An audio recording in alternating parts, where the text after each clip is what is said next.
but I want each and every one of you to protest in peace. I don't want us burning up our cities, tearing up the streets, because that's not what my son stood for. And if you guys are here for me and Tyre, then you will protest peacefully. Well, hello everybody and welcome to Profiling Evil. Now, as I'm wrapping up my trip in the United Kingdom, I'm going to post this last video from just outside of Waterloo Station in London. Now, if you're from London, you're going to recognize this little overlook here. But like you, I've been trying to understand what unfolded in Tennessee and what led to the beating death of Tyre Nichols at the hands of Memphis Police.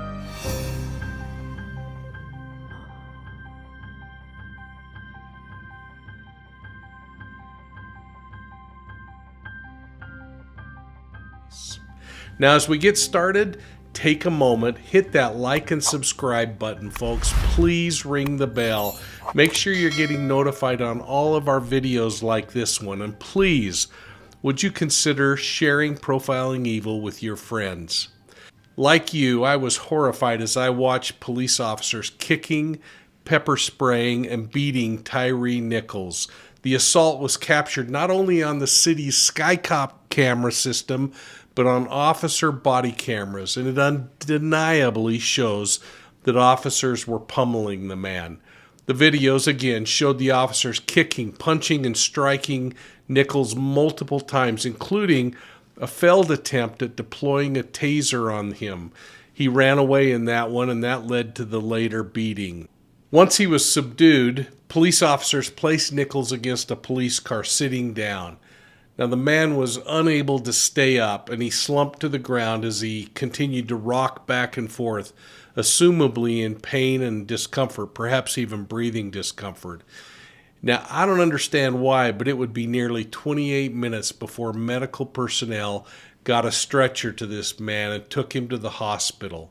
I don't know the reasons, and I'm hoping that a clearer timeline will come out soon from law enforcement. But in total, police released 4 body cam videos and the CCTV footage that revealed a host of foul language and, of course, the brutal assault of this young man, which resulted in condemning comments from public officials and, frankly, from police officials all across the country. Now, the officers in this case, 5 of them, were charged with second-degree murder along with a host of other charges. I want to pause long enough just to listen to the pieces of that press conference on the matter. Earlier today, the grand jury returned indictments against 5 former Memphis Police Department officers regarding the death of Tyre Nichols. These are the same 5 officers who were previously or recently terminated by the Memphis Police Department. They are currently in custody. They are Tadarius Bean, Demetrius Haley, Emmett Martin III, Desmond Mills Jr., and Justin Smith. The grand jury returned indictments against all 5 with the same charges. And we had previously met with the family of Tyre Nichols to go over what these charges were going to be. And that meeting with the family, I think, went rather well. Here are the charges: second-degree murder, aggravated assault, aggravated kidnapping resulting in bodily injury, aggravated kidnapping involving the possession of a weapon, official misconduct through unauthorized exercise of power, official misconduct through failure to act when there is a duty imposed by law, and official oppression. While each of the 5 individuals played a different role in the incident in question, the actions of all of them resulted in the death of Tyre Nichols, and they are all responsible. It's important to note, as Ms. Williams said, that this is still an ongoing investigation, and therefore there are limits on what we can say about this case. We ask for everyone's continued patience as we continue to vigorously seek justice in this case. We also know that the public is very concerned about whether they can see the video about this incident and the timing of the release of this, the video of this incident. I have been in regular contact with the city of Memphis, the custodian of that record, and I can tell you that the city will be releasing the video sometime after 6 p.m. Friday, tomorrow, and that the city of Memphis should be making a statement somewhat later on this afternoon regarding the timing of that release. Let me close by saying, both to the family of Tyre Nichols and to the broader community here in Memphis and Shelby County, we all want the same thing. We want justice for Tyre Nichols. It's my hope that if there is any silver lining to be drawn from this very dark cloud, it's that perhaps this incident can open a broader conversation about the need for police reform. The world is watching us, and we need to show the world what lessons we can learn from this tragedy. I'm hopeful that we can show them who I know us to be, a community working towards positive change here in Memphis and Shelby County. Well, wisely, before police released body cam footage yesterday, Memphis officials attempted to prepare the public for what was undoubtedly going to become a very difficult series of videos to watch. And it appears that law enforcement also worked with the family surrounding their concerns. You know, I went over to my friends at Truth Finder and I looked up everything I could possibly find, not only on the officers charged, but on Tyre Nichols. As I went through those records, I learned that Tyre had a few traffic citations, may have had a family court issue, and there was a question about whether that really was his record, although it had the same middle name. But I didn't see any criminal charges in his background. Now, that doesn't mean that there weren't any. I just didn't see him when I did my initial check. But I'm really confused why this young man didn't simply comply with law enforcement when he was pulled over. But again, I don't know the circumstances surrounding that stop or the way in which he was approached by police, whether he was intimidated, whether there were systemic long-term issues into play here, whether there were not efforts to try to de-escalate. I don't know any of that, nor do I think any of us out there.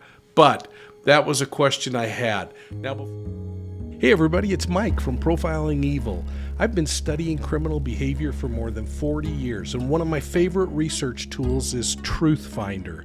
It's online, and you're not going to believe the information stored there. So if you want to know more about that new neighbor, your babysitter, or your next online date, give Truth Finder a try.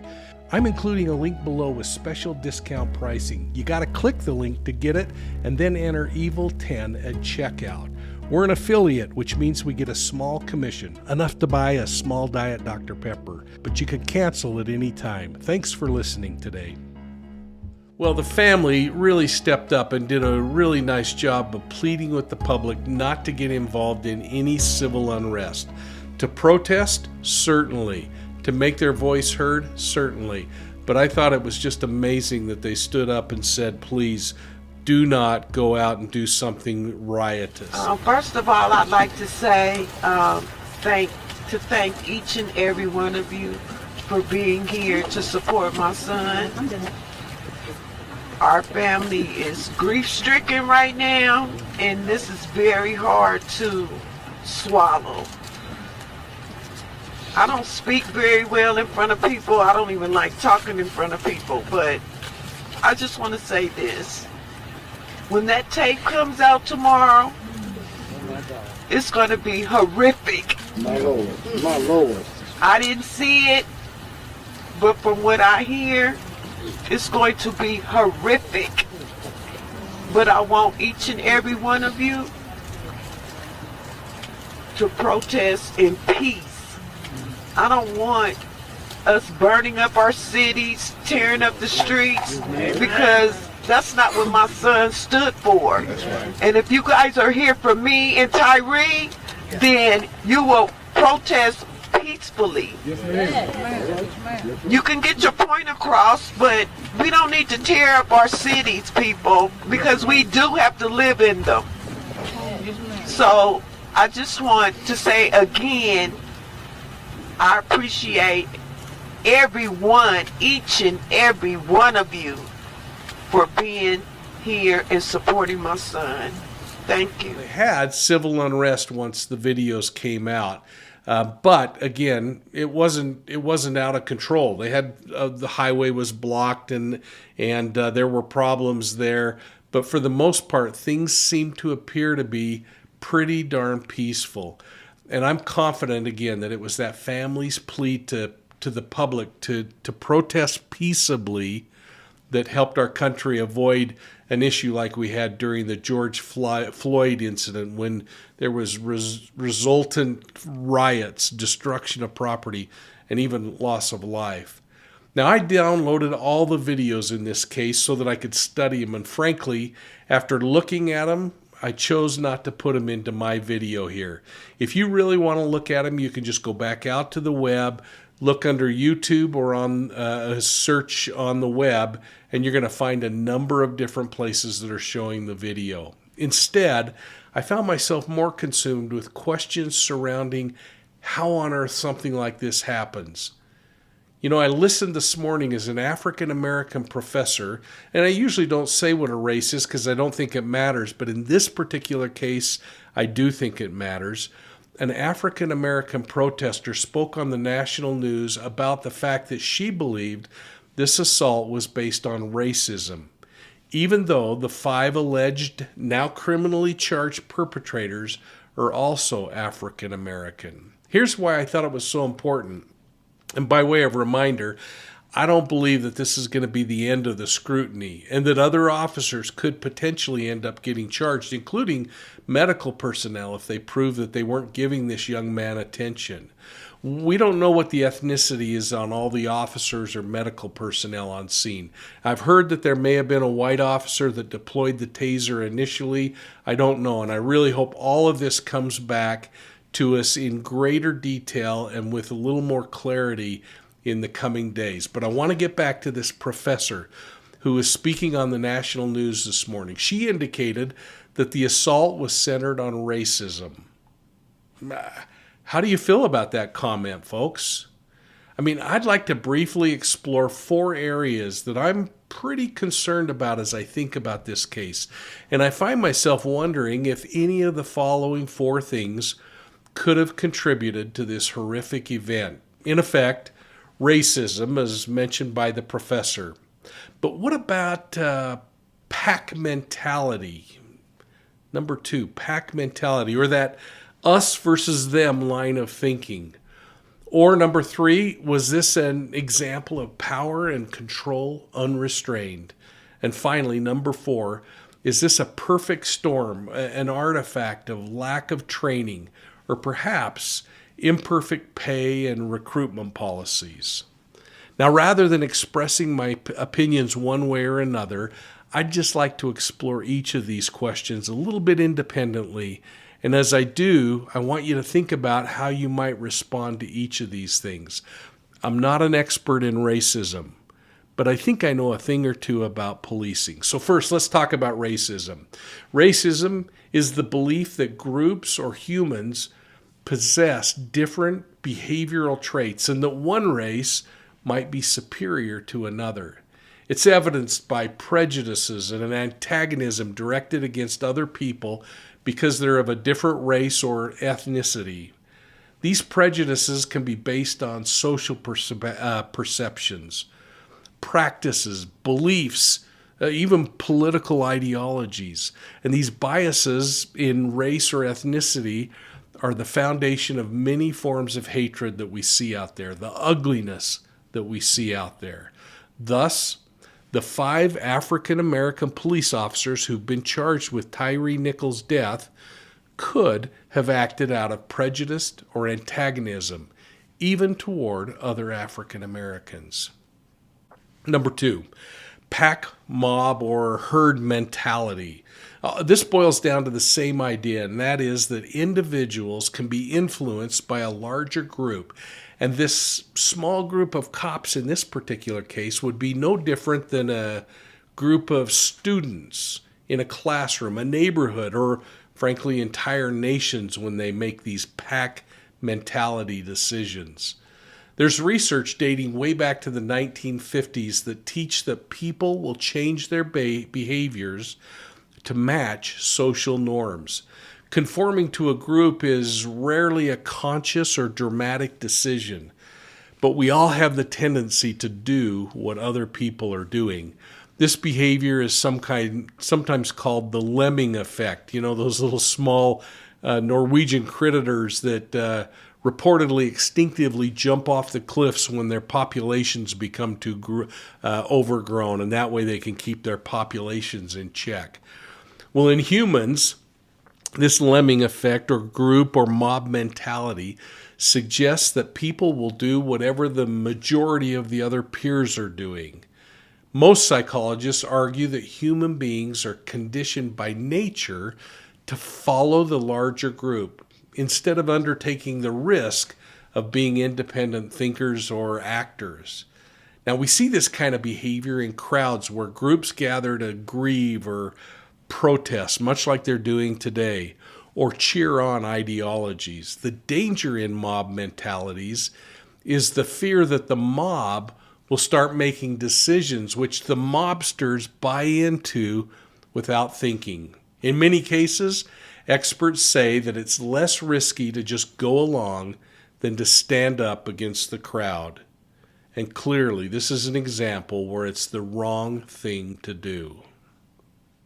Number 3, does power corrupt? I think of former First Lady Michelle Obama, who said it correctly, in my opinion, when she remarked that power exposes a person's true character. It releases inhibitions, and it sets this inner monster inside of us or this inner angel inside of us free. Now, whether we're quoting scripture or modern-day psychologists, power and corruption often go together. And I continue to hold on to the belief, perhaps the hope, that good people who wear a badge do good things. But imagine what happens when somebody who wants more power actually gets more power. I think it would go without saying that a jerk who obtains power is only going to become more of a jerk. Power can release the inhibitions that people have and, frankly, set their true nature free.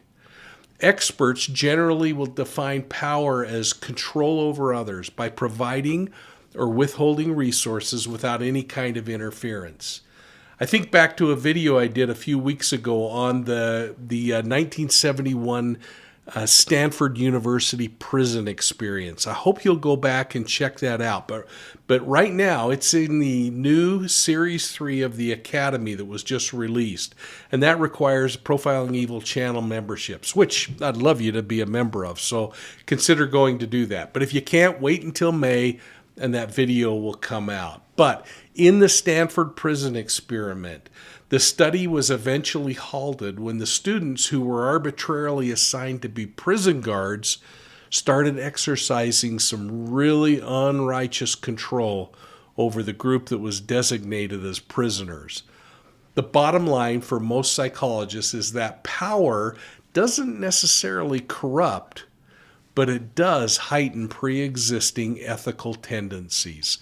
And all of this makes sense as I think of a quote from President Abraham Lincoln, who said, quote, "Nearly all men can stand adversity, but if you want to test a man's true character, give him power." Close quote. And for all of you that think I'm political one way or another, I want to point out that I used two different political parties here, Michelle Obama and the Democrats, and Abraham Lincoln and the Republicans in this section. Now, number 4. Is low pay or poor recruiting leading to a hiring crisis of people who shouldn't be in the law enforcement profession? And this one, I'm going to leave in your hands to argue out. But the bottom line is this, that over the past several years, law enforcement has experienced a personnel crisis. Police officers are retiring at 45% higher rates than in years previous. Many of those officers cite that they're getting out because they don't trust their administrations They don't trust their government leaders, and they don't feel like the community has their backs. Now, should they have their back in situations like this? Absolutely not. Resignations among law enforcement are also up 20% over previous years, and fewer people are applying to become police officers. And these low numbers are leaving the officers who stay on the job with real morale issues. They're having to work tons of overtime. The response times for people like you and me when we call in are increasing because there are fewer cops to return or to respond on a case. It's less likely to get a backup on cases, and many officers are saying that the emotional stress that they feel is increasing dramatically each and every day. And pay, it continues to be a problem for law enforcement. Recruiting isn't showing any marked successes, and officers are quitting to take less dangerous jobs that pay much better. By necessity, they're abandoning their desire to protect and serve for security and food on the table. So, what are your thoughts on this situation, folks? Do you think any of these 4 potential reasons contributed to such bad behavior as we've witnessed? Frankly, my experience as a police officer was that bad cops are despised by good cops. But before I leave this topic, I want you to consider this. There are roughly 875,000 police officers in the United States today. This case and all the anger, all the discussion surrounds 5 bad apples, or 0.0005% of policing. Are the decisions about this profession being made on decisions of this incident, maybe even on incidents like George Floyd, 4 other officers? Or is this a decision that's being made against the entire kit and caboodle because of those 5 officers? And I am in no way discounting the horror of those 2 events or the tragic loss of life, but I'm simply asking this question. Are we demanding this reform or a change in everything when it might boil down to the training, recruitment, or failure to recognize some bad apples? I was shocked as I looked through Twitter today and saw how many people are suggesting that the public should start killing police officers because of what happened in Memphis. Are you kidding me? Is this an appropriate response when 5 cops out of 875,000 committed this horrible act? I'm going to be looking for your comments down below, and I hope you'll be professional and kind in your interactions with each other on this one. Make sure, folks, that you're taking time to weigh in on this topic. And please, consider hitting that like and subscribe button. Thanks a lot for supporting Profiling Evil. You can find us on Facebook, Twitter, YouTube, and Instagram. And if you like podcasts, I hope you're checking out Profiling Evil podcasts on your favorite podcast platform. And listen, make sure you've subscribed to our channel memberships. We just dropped 16 new videos in the Academy level channel membership. You got to be a member to get the 16 videos. And if you can't afford it, please don't sweat it. We really appreciate all your support. And don't feel bad about that. You give us support in a lot of other ways, but if you can't afford it, sign up. If you can't, those 16 videos will be available in May of this year. So, thanks so much for your support of Profiling Evil, and we'll see you all soon at the next crime scene.